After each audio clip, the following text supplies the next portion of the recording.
Estrogen is a longevity hormone.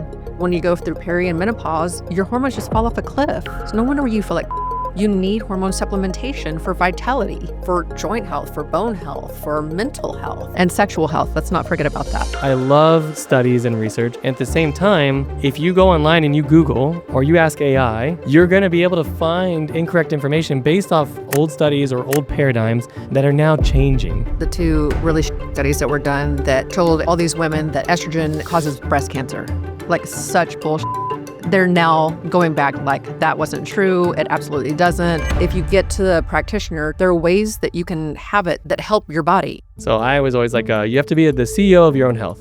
So I'm going to go listen to 50 million podcasts. I'm going to read all these different books. When I tried to take that serious without a functional practitioner like yourself, there was sort of this Dunning-Kruger effect. I learned a whole bunch and I thought I knew a bunch, and I really knew nothing. I promise you, if you'll just start with the basics, work with someone like yourself in functional medicine to get to understand what's going on in your body, create the consistent small habits of exercise and sunlight and water and supplementation, and these other things we've been talking about are going to be incredible. But if you don't have those basics going, like you just said, and you want to jump right into some hack, you're just going to be wasting your money at best. Welcome back, everybody. Welcome back, Nichole. Thanks. It's great to be here. We are going to dive deep into GLPs, like I mentioned in the last episode, and HRT, hormone replacement therapy. We talk about these things. We've done some episodes with some other members of ours, Kimberly, who's out in Denver. We've done some episodes with some of our members like Jane and team members and even Jim Keen. And yet there's a lot of noise out there. It continues to be confusing, and we continue to get questions from people. And so I just want to make sure we get a chance to hear your voice. What are you doing in your office? What are you doing with members? What's working well? And what should people be aware of when they are looking at GLPs and hormone replacement therapy? So I don't know where you want to start. That was a lot, but why don't you just take it away? So inflammation. Let's talk about inflammation. Cool. The core crux of all the reason why conversations we're we're here. Yes, I love it. So one of the things that I really like to do to reduce inflammatory load, depending on the person, obviously, is use GLP-1s in a microdose, not a weight loss dose, to reduce inflammation. Semaglutide is just a GLP-1. Tirzepatide is a GLP-1 plus a GIP. And so they work on two different mechanisms. So obviously it decreases gut motility, so you stay full longer. It decreases food noise, which is a big deal. So for the snackers, for people that, it's helping people with drinking less, with smoking less. And it also helps with A1C, which is a diabetic marker. It helps with insulin resistance, metabolic syndrome. So is the GLP plus GIP better? Is it important, like the Tirzepatide? In my personal practice, I have found that it helps reduce inflammation more and with less side effects. Cool. Yeah, we did a prior episode with our member Kimberly out and if you haven't heard those, feel free to go check them out in Denver. And she had the same experience, that it's less side effects for people. And the comment I made there is, it's sort of sad because people will say GLP. And then once you hear that word, you either have all the negative stories of like the early versions and all the negative side effects, but then there's other people like, I had no side effects and it was great. But there's not just one GLP, like you just said. There's different things going on here. So the GLP with GIP, less side effects and helping with inflammation. So tell me about the microdosing and the inflammation piece. Yeah, I do want to say that you make GLP-1 naturally in your body. So this is a peptide like insulin. We make insulin naturally in our body. So you can give it to yourself exogenously. Yeah, you shouldn't be scared of supplementing this when your body already has it going on, if it's going to be useful for you. Right. But also where you get it matters. Okay. So you need to have a reputable pharmacy that you're getting it from. And if it's compounded for microdosing purposes, you need to make sure that the compound pharmacy is legit. That's important because in today's world, I guess these things you can get all kinds of weird stuff. Well, it's a from all buzzword kinds of now. places. So everybody's like, oh, we're getting this GLP-1 on Amazon. Right. Like, please don't do that. I saw, this is terrible marketing. I saw a bottle of like a thermogenic herb the other day, and literally across the bottle, the title is GLP. And it's like, how confusing and what a joke. I feel so bad. So they are coming out with oral doses of it. Okay. Not on Amazon though. Right. Like, please never get supplements on Amazon. You really don't know what you're getting. Yeah. Please get it from a reputable source, like a practitioner. Yeah. Make sure that it's third-party tested and all these other things. And for our members, most of you might know this, but if you go to the app, if you're working with someone great like Nichole, she'll have recommendations and systems. If you go into our app, you get a discount on Thorne supplements. We use Thorne because they are reputable. They're great. Yeah, so it's important. Yeah. I also love Designs for Health. Designs for Health. I feel like we talked about Designs for Health before. That's awesome. Mm-hmm. Yeah. And a few others, but yeah, they're one of my favorites. So GLP, GIP, microdosing it for inflammation. And what does that look like for people? Like, what are some of the effects people feel, and how are you measuring success in that with your members? Or your patients, I'm sorry. Yeah. Yeah. Same thing. Yeah. The people The peeps you work with. that I'm helping. That's right. So obviously labs, you're going to see a reduction in the inflammatory markers, a reduction in insulin, reduction in fasting glucose, reduction in CRP, reduction in A1C. Just overall inflammatory markers are going to be lower. They're going to feel better in their joints. If joints are achy, they're going to feel like they're moving better. They're going to have more energy. Yeah. Beautiful. Okay. So this peptide, this is a part of your strategy with people. And so when they come in, they're talking about GLPs. And then also on the other side of the coin, in some ways, I think, I don't know why people sort of juxtapose these things, but we have hormone replacement therapy. And we kicked off the first episode getting to know you about your journey. And that a big key important part of that was hormone replacement therapy. So what do people need to know when it comes to hormone replacement therapy? Well, it's not for everybody. Okay, that's important. It's absolutely needs to be an individualized plan for that person, not a part of a mass protocol. And I prefer bioidentical hormone replacement therapy, not synthetic. Synthetic is inflammatory. And so I really love different delivery systems like a Vagitab.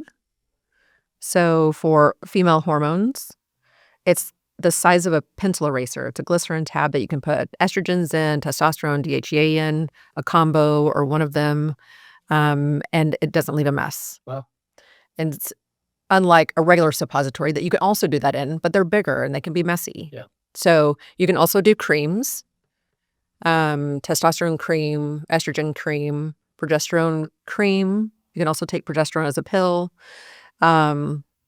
I try not to do testosterone injections just because it can thicken the blood and leave people at a higher risk for cardiovascular events and strokes. And you really have to watch the ferritin and the hemoglobin and hematocrit to make sure that they don't need to donate blood. Yeah. And most people do after they've been on testosterone injections for a while. It's important, like you said, that it's individual. It is. It's not for everybody, but even like we talked about in the first episode, it's more nuanced than that, because you're looking at ratios and you're looking, it's not enough to say, I'm getting older, so I'm just going to go get progesterone. I'm getting older, I went through menopause, I'm just going to go get estrogen. You need to look at what's going on with your hormones in relationship to the other hormones, in relationship to your symptoms and your age and your biology, and then come up with an intelligent plan. And that's one side of things. And on the other side, even the delivery systems is like, what's going to work well for you and what are you going to respond to best, et cetera. Yeah. So it can be complex, not in a scary way, but it's important to not just jump right into, oh, I grabbed this thing online and I'm good to go. Right. So Vagitab works really great just because it's getting into that mucosal membrane.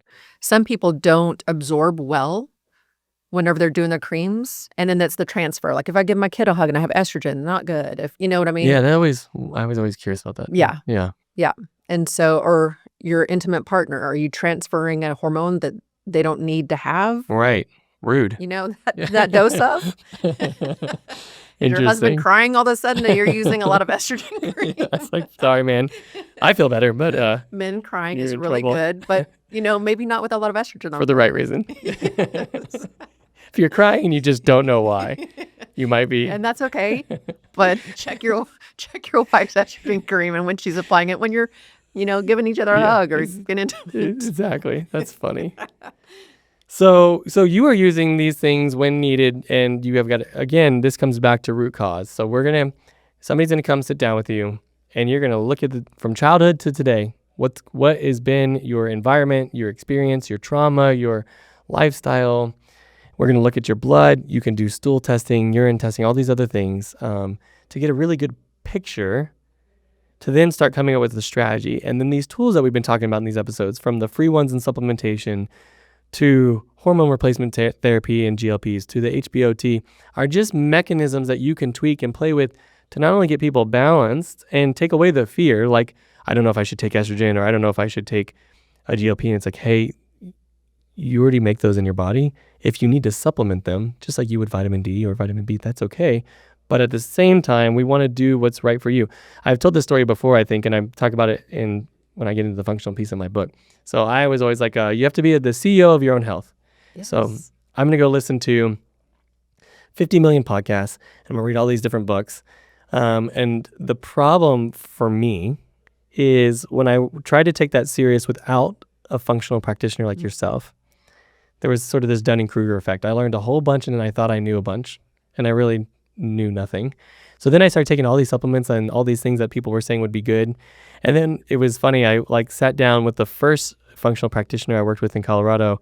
We did all this lab work, and then she looked at all the things I was taking. She's like, literally everything you're taking is making things worse for you, and the things you need to be taking, you're not taking. You can over supplement. Yes. Yeah. And I wasn't taking the ones I should have been taking. And the reason is I didn't know what was actually going on. I was guessing. Right. And so again, I come back to, you can't guess with these things. You can't go on Instagram, have the algorithm flood you with, it's popular right now for women in their mid 30s to be like, you're going through premenopause right now. And so you just need to take this thing today, or you're screwed, and that's it. They're oversimplifying it because they don't really know what's going on with you and your biology. Absolutely. So in some ways it can be dangerous, and on the other side it can be as simple as let someone like Nichole get to know you, figure out what's going on with your body, and you can find the right strategies that are going to work well and feel better. Yeah. And those studies, the two really shitty studies that were done that told all these women that estrogen causes breast cancer. Like, such bullshit. And they're now going back like, that wasn't true. It absolutely doesn't. Right. There are contraindications for hormone therapy. There are contraindications for GLP-1s. Right. But if you get to the practitioner to see what's going on, if you need it, there are ways that you can have it that help your body. Yeah. And estrogen is a longevity hormone. Right. And so when you go through peri and menopause, your hormones just fall off a cliff. Yeah. So no wonder you feel like shit. Yeah. Like, you need hormone supplementation for vitality. Right. And just to feel good, and for joint health, for bone health, for mental health. Yeah, absolutely. It's necessary. And sexual health. Let's not forget about that. Right. Which is not only necessary, but important and fun. So, people that know me well know that I am sort of I'm kind of a nerd in the sense that I love studies and research. I don't know if you know Lane Norton. I always call out Lane Norton. He's really funny on Instagram. He just tears apart people that he's like such a data head. At the same time, I know that there's problems with research and data, especially like epidemiological studies, and that we can get things wrong, and over time we learn more. So it's sort of a paradox. Like, we need science and research, and it's great and helpful. And at the same time, if you go online and you Google, or you ask AI, who's programmed to sort of give you an answer that you want to hear, you're going to be able to find incorrect information based off old studies or old paradigms that are now changing. And so being more fluid and open-minded, and knowing like, maybe we had these concerns before, but what do we know now is vital, because this stuff evolves all the time. Honestly, did you see the food pyramid change? Yes, that's the perfect example. Exactly. Yeah. So... And I think what's beautiful about that, and now I'm just getting into Kyle's own little theories, but there are people like yourself who are more cutting edge, who are seeing the use of these things and understanding the trends sooner when it comes to either hormones or eating the right ways with the food pyramid and stuff. And then, as it's just going to continue to go forever, then the bigger systems and the governments and things start to go, oh, okay, I see now. Like, there's enough evidence or experimental things that have changed. But yeah. So look, take this stuff serious. Don't just jump out there and play with it on your own like I did. But at the same time, being fearful of these things because maybe you heard a story from 20 years ago doesn't mean that thing is accurate. And so, yeah. Anything else you want to say about GLPs or peptides or hormone replacement therapy to our audience? Yes. First and foremost, I'd like to say you need to know what is foundationally going on before you add any of the stuff. And biohacking and stacking and peptides is really big right now. But until you fix your foundation, you're wasting your money. So foundationally, you need to be solid before you start stacking things. Yeah. Yeah, I think that's really important. I run into people all the time that are desperate and they're, I almost get emotional there. And they're like, I want to find the quick hack, right? And it's challenging because they want to feel better soon and they need to feel better soon because the way that they're feeling now is the thing that's also preventing them from even doing the basic stuff like we talked about in an earlier episode. And what I'm hearing you say, and I think it's great for people to hear, is I promise you, if you'll just start with the basics, if you'll work with someone like yourself in functional medicine to get to understand what's going on in your body, and in the meantime, create the consistent small habits of exercise and sunlight and water and supplementation and these things, and get that lifestyle right, these other things we've been talking about are going to be incredible. But if you don't have those basics going, like you just said, and you want to jump right into some hack, you're just going to be wasting your money at best. Mm-hmm. And disappointed. And disappointed. Yeah. So we're here for you. Nichole's here for you. Nichole, how would people find out more about you and work with you if they wanted to? Yeah, please go to my website, cocowellness.org, cocowellness.org. And you'll find out all that I do, and you can click on the patient portal to register as a new patient. You can also call the office, 737-412-1833. And I offer free 30-minute consultations to see if we're a right fit or if you're in the right place or if I can direct you to another place that would be a better fit for you. I love that. Free consultation. I'm so blessed and honored that you've been here. I'm so grateful that you're training with us. If you're training at Lakeway, say hi to Nichole when she's over there setting new records on the machines. This is going to be a lot of really great information and resources for our members. So thank you so much for doing these episodes with us. Thank you for having me. I love educating people, and nobody leaves my office not understanding their labs. Cool. Like there's so many resources for them. So I think education is key. I agree. And hopefully we'll have you on some more episodes in the future. That'd be great. Thanks for having me. Absolutely. All right, Nichole. See you soon. See you soon. Thanks for tuning in to the Fast Fit podcast. We hope you found today's episode inspiring and actionable. If you're ready to take the next step in your fitness journey, visit us at fastfit.com for more resources or follow us on Facebook, Instagram, or YouTube. Don't forget to subscribe, leave a review, and share this episode with someone who could benefit. Together, let's make exercise simple, empowering, and a part of a life well lived. See you next time.